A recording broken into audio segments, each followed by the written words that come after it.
Do you ever find yourself scrolling through social media, looking at those perfectly balanced meals and flawless workout routines and thinking, are these even real? How do the people even find time for all of those things? If you think you can't do these kinds of things because you are a normal person with a normal job, not a remote job, then let me help you out here. First up, I want to talk about the mind shift. I commonly hear this phrase, I don't have time. I don't have time to work out. I don't have time to cook. And in my opinion, in most cases, this is just an excuse. I'm sorry to say that, but if you care about your health, you need to prioritize all those small things that could lead to a sustainable change in your life. Health is not an extra, it's the foundation for everything else, like work performance, energy levels, just the overall well being. And of course, if that's not important to you, then that's fine. But if you want to lead a healthy life, then try and prioritize the following things. First up, you might want to reflect on your current everyday life.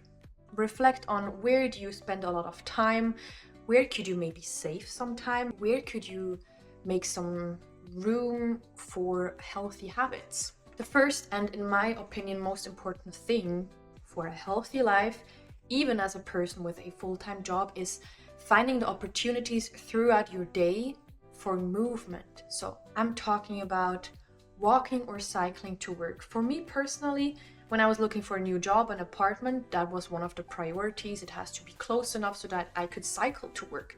Of course, you can take the bus as well. Even walking to the bus station and back will get you some steps in. So try and find those things where you could just get your steps in. Take the stairs if you can, and not the elevator or the escalator. If you have an office job or just if you work on your computer a lot, try to work standing often. If you do home office, maybe invest in a walking pad. Try and change it up a bit. Do an hour of standing, an hour of sitting, an hour of standing again. If you work on your computer, try to stand up and stretch regularly. That is also some type of movement that you can incorporate in your daily life. Second, I want to talk about working out, sports, exercise. Whatever you do, just try and move your body. Find something that you enjoy, that you can do for a long time so it's actually sustainable. Personally, I would recommend definitely some kind of strength workout. We all know how important it is to build muscle. Of course, cardio is fine as well, but if you can, definitely do some kind of strength workout, also incorporate some stretching. If you feel like you don't have time to work out, then do some HIIT workouts, like high intensity, 10, 20 minutes. And you know what? It doesn't even have to be every single day. If you can just find time to exercise 3, maybe 4 times a week, that's already good enough. That's all it takes. I think exercise is just like secondary to daily movement, because if you can get your steps in, say like 10,000 steps a day, that is way more important than exercising, in my opinion. Also, another thing for exercising, I said find something that you can enjoy, because we all know consistency is key. There's no use just doing a workout plan for 1 week and then you stop because you don't enjoy it. You need to find something that you can do for the long run. Like, I'm talking your whole life, because it's not like exercise once and you're done. You need to find joy in it. You need to be able to sustain it. Next point, nutrition. Food, eating habits. To me, it's most important to cook at home as much as I can. We all know that cooking at home is so much healthier than eating out or ordering food or buying, those convenient things that you could just like microwave meals and stuff. Cooking at home is just superior. You have control over what you put in your food, how you cook it. You have control over your macros. And it also saves you so much money in the long run. Trust me. If you can, if you want to, do some meal prep. Find something that fits your lifestyle. If you have a couple of hours on a Sunday, even just 1 or 2 hours, then meal prep the week. It will save you so much time throughout the week.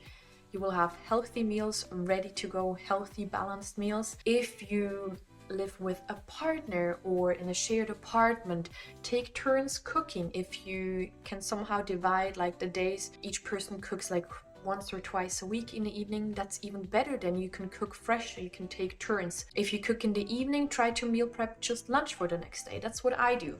I take turns with my partner. Every day we cook dinner, we cook 4 portions so that we can have dinner and then lunch the next day to take to work with us. Look for simple and easy recipes. It really doesn't have to be complicated. There's always the time for the big elaborate meals like a 5-course meal, whatever, or you want to take your time and cook up a special roast, whatever it is. That could be on the weekend, but if you don't want to invest too much time in cooking, then go for those simple meals. Just make sure your meals are balanced, you have your source of protein, of fiber and carbs. Also, try and make sure you have healthy snacks on hand. You can just take a snack every single day in your bag. You can have a drawer full of healthy snacks ready. You can even meal prep and like create your snacks. There's just, nowadays it's so easy with the internet, you know, all the information is out there, all the recipes, the recipe videos, so make sure you use that. Next, I want to talk about blood sugar and blood sugar levels. So I will link videos below, people that explain this really well, but basically you just want to avoid glucose spikes as much as you can. And in order to do that, there's lots of little tips and tricks that you can incorporate in your daily life. To me, the most important one is trying to eat in the right order. Always start your meal with the veggies, then the protein, and end with the carbs. That way you can prevent really high glucose spikes. If you cannot start with your veggies, do the vinegar trick. You know, dissolve your spoon of vinegar in water and drink that before a meal. Sweets, try and have them only after a meal. Dessert over snacks. If you want to eat sweets, eat them after a meal and don't eat sweet snacks. I also recommend starting your day with a savory meal. That's another great tip to prevent glucose spikes and to just have consistent energy levels throughout your day. Next, I want to talk about the 80-20 rule. Very simple rule that I follow myself. You can try and lead a healthy life as much as possible with your healthy meals and regular workouts, everything. But there always has to be room for enjoyment or just some exceptions, I would say. And that could be your 20. Say you have 3 meals a day throughout the week, you could have 3 cheat meals, I would say. Now, I would not call them cheat meals, don't label food good and bad, but say you just want to have your bowl of pasta because you're alone at night, you don't want to cook the whole meal. Do this once a week. Have your piece of cake on the weekend. You're going to a cafe with a friend, you want to enjoy the time, have your piece of cake. Just make sure it's somewhat in the 80-20 rule and everything will be fine. If you follow this 80-20 rule, it will make you feel so much better because it will not feel like restricting yourself, especially with food and meals. You don't want to over restrict yourself because that will have the opposite effect and you will crave the bad stuff even more. So make sure you also incorporate the little joys. All right, I also want to talk about sleep because that is a very important point for being healthy as well. Make sure you get your hours of sleep, whatever that might be for you. If it's 7 hours of quality sleep, I think that's fine. Lots of people can do with 7 hours. If you need 8 hours of quality sleep, that's fine as well. Personally, I think you don't really need more than 9 hours if you get quality sleep. Make sure you get good sleep as well. Try to have a regular sleeping schedule. For myself, it's like go to bed at 10, wake up at 6, almost every day. On the weekends, maybe I will go to bed 1 hour later at 11 because I also get up an hour later or 2 hours later. It really doesn't matter as long as it's somehow still in that schedule. Then I will also feel tired enough on the Sunday evening to go to bed early again for the next day, you know? Just try and have a schedule and also try and have a routine, like a bedtime routine. We all know that looking at the screen before bed is not very good for you to get the good sleep that you need. Honestly, it doesn't affect me too much, I think, the screen time, because I do like to get some work done in the evening as well, sometimes even like right before bed. But I definitely have my bathroom, you know, my skincare routine. And if you have some kind of routine, it could also be 10 minutes of reading. It sends a signal to your brain that it's Now time to slow down, shut down the brain, it's time to go sleep. You could also turn off the lights, light up a candle, take a bath, whatever it might be for you, drink a tea to just tell your body, all right, it's evening, time to sleep. All right, I think those were the most important points that I want to talk about today for leading a healthy life. Again, I just want to say it is really about prioritizing those things. Make your health your priority because, as I said, it's the foundation for everything else. For success in your career, like energy levels, you want to have the energy to actually, like, you want to be able to be productive, right? You want to get work done. We all have things to do. And if you try and prioritize your health, you will have so much more energy for all of these other things that we all need to do in life. Lastly, I want to talk about a quote that I read in the book, Good Habits, Bad Habits.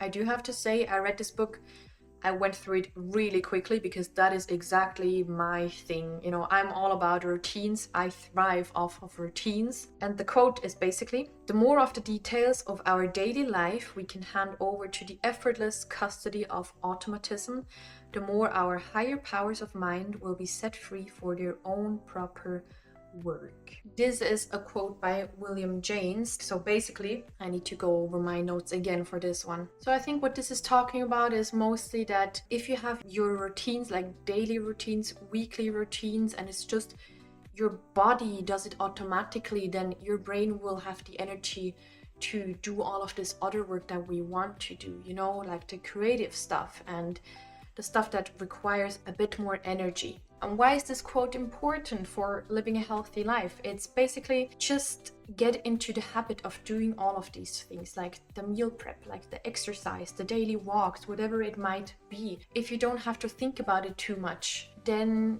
you will have more time and energy to do all the things you actually want to do and enjoy, and it will not feel like, oh, I have like 2,000 more steps to get in. Oh, I need to work out. I did not work out all week. Now I need to get my workout in. All of that will not happen because it's just in your daily, weekly, monthly routine, and you will just get it done just like that, not thinking too much. So if you're not doing any of these things that I just said, start small. 1 or 2 of those habits, those ideas, incorporate them in your daily life and see how it goes. Maybe you can start with a goal of 6,000 steps a day and then next month do 7,000 and so on. Just start small, make it a habit, and you will see the results and you will feel them mostly in your body, in your energy levels and all of that. If you like this video and if you want to see more or hear more about topics like these, then subscribe and I will see you in the next one.